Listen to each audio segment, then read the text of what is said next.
नित नव चरण उपज अनुरागा, बिसरी देह तपहि मनु लागा।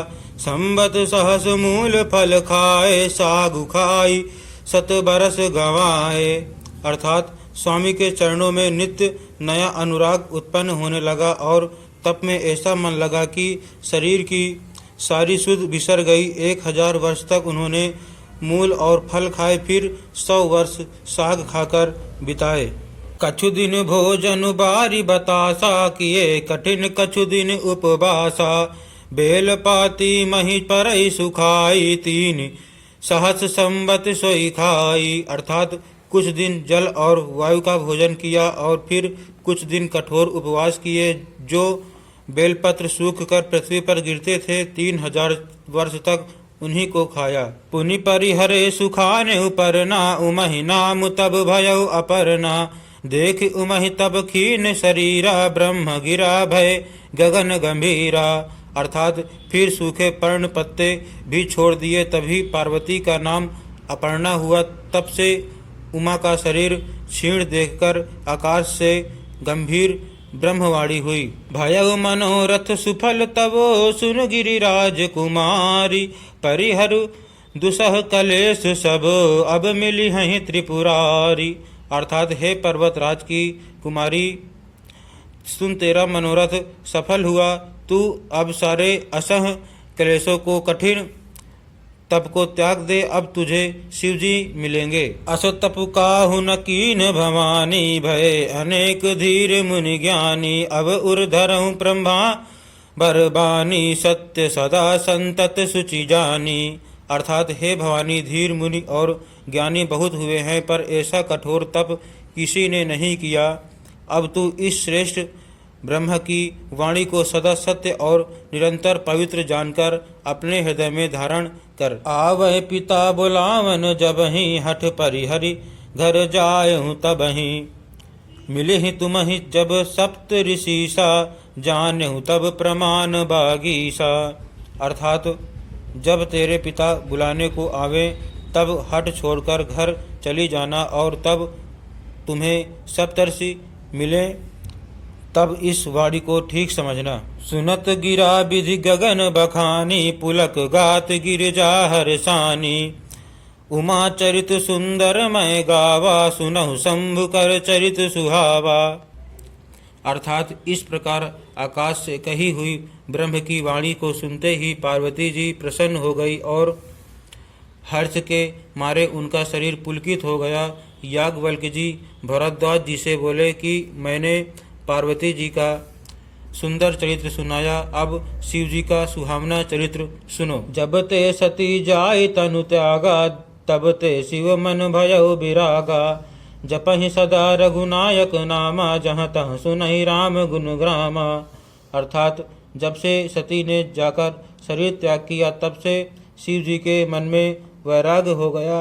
वे सदा श्री रघुनाथ जी का नाम जपने लगे और जहाँ तहाँ श्री रामचंद्र जी के गुणों की कथाएं सुनने लगे। चिदानंद सुख धाम शिवो, विगत मोह मद काम। बिचरहि महि धरि हृदय हरि, सकल लोक अभिराम। अर्थात चिदानंद सुख के धाम मोह मद और काम से रहित शिवजी संपूर्ण लोगों को आनंद देने वाले भगवान श्री हरि श्री रामचंद्र जी को हृदय में धारण कर भगवान के ध्यान में मस्त हुए पृथ्वी पर विचरने लगे। कतहु मुनि उपदेश ज्ञाना, कतहु राम गुण करहि बखाना। जदपि अकाम तदपि भगवाना, भगत बिरह दुख दुखित सुजाना। अर्थात वे कहीं मुनियों को ज्ञान का उपदेश करते और कहीं श्री रामचंद्र जी के गुणों का वर्णन करते थे। यद्यपि सुजान शिव जी निष्काम हैं, तो भी वे भगवान अपने भक्त सती के वियोग के दुख से दुखी हैं। एहि विध गयऊँ काल बहु बीती, नित नय होई राम पद प्रीति। नेमु प्रेम शंकर कर देखा, अभिचल हृदय भगति कै रेखा। अर्थात इस प्रकार बहुत समय बीत गया, श्री रामचंद्र जी के चरणों में नित नई प्रीति हो रही है। शिव जी के कठोर नियम, अनन्य प्रेम और उनके हृदय में भक्त की अटल टेक को जब श्री रामचंद्र जी ने देखा। प्रगटे राम कृतज्ञ कृपाला, रूपशील निधि तेज विशाला, बहु प्रकार शंकरहि सराहा, तुम बिनु अस व्रत को निर्वाहा।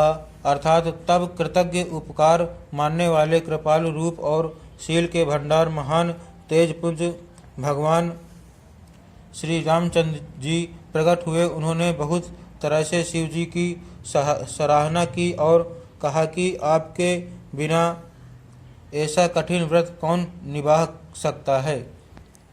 बहुविधि राम शिव ही समुझावा, पार्वती कर जन्म सुनावा, अति पुनीत गिरिजा कै करनी, बिस्तर सहित कृपा निधि भरनी। अर्थात श्री रामचंद्र जी ने बहुत प्रकार से शिव जी को समझाया और पार्वती जी का जन्म सुनाया। कृपा निधान श्री रामचंद्र जी ने विस्तार पूर्वक पार्वती जी की अत्यंत पवित्र करनी का वर्णन किया। अब बिनती मम सुनहु शिवो, जौ मो पर निज नेहु, जाय विवाह हऊ शैल जहि, यह मोहि मांगे देहु। अर्थात फिर उन्होंने शिव जी से कहा, हे शिव जी, यदि मुझ पर आपका स्नेह है तो अब आप मेरी विनती सुनिए, मुझे यह मांगे दीजिए कि आप जाकर पार्वती के साथ विवाह कर लें। कह शिव यद्यपि उचित अस नाही, नाथ बचन पुनि मेटि न जाहि, सिर धरि आयस करे तुम्हारा, परम धर्म यह नाथ हमारा। अर्थात शिव जी ने कहा, यद्यपि ऐसा उचित नहीं है, परंतु स्वामी की बात भी मेटी नहीं जा सकती। हे नाथ, मेरा यही परम धर्म है कि मैं आपकी आज्ञा को सिर पर रखकर उसका पालन करूं। मातु पिता गुरु प्रभु कहे बानी, बिनहि विचार करे शुभ जानी, तुम सब भांति परम हितकारी, आज्ञा सिर पर नाथ तुम्हारी। अर्थात माता पिता गुरु और स्वामी की बात को बिना ही विचारे शुभ समझकर करना मानना चाहिए।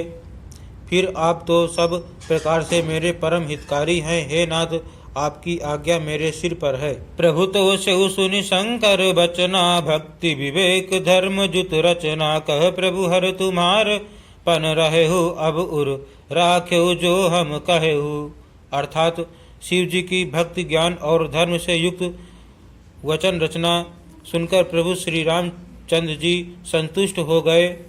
प्रभु ने कहा, हे हर, आपकी प्रतिज्ञा पूरी हो गई। अब हमने जो कहा है उसे हृदय में रखना। अंतर्धान भय असभासी, शंकर सोई मूर्ति उर राखी, तबहि सप्त ऋषि शिव पहि आए, बोले प्रभु अति वचन सुहाए। अर्थात इस प्रकार कहकर श्री रामचंद्र जी अंतर्धान हो गए। शिव जी ने उनकी वह मूर्ति अपने हृदय में रख ली। उसी समय सप्तर्षि शिव जी के पास आए। प्रभु महादेव जी ने उनसे अत्यंत सुहावने वचन कहे। पार्वती पहि जाय तुम प्रेम परीक्षा लेहु, गिरिहि प्रेरि पठ एहु भवन, दूरी करहु संदेहु। अर्थात आप लोग पार्वती के पास जाकर उनके प्रेम की परीक्षा लीजिए और हिमाचल को कहकर उन्हें पार्वती को लिवा लाने के लिए भेजिए तथा पार्वती को घर भिजवाइए और उनके संदेह को दूर कीजिए।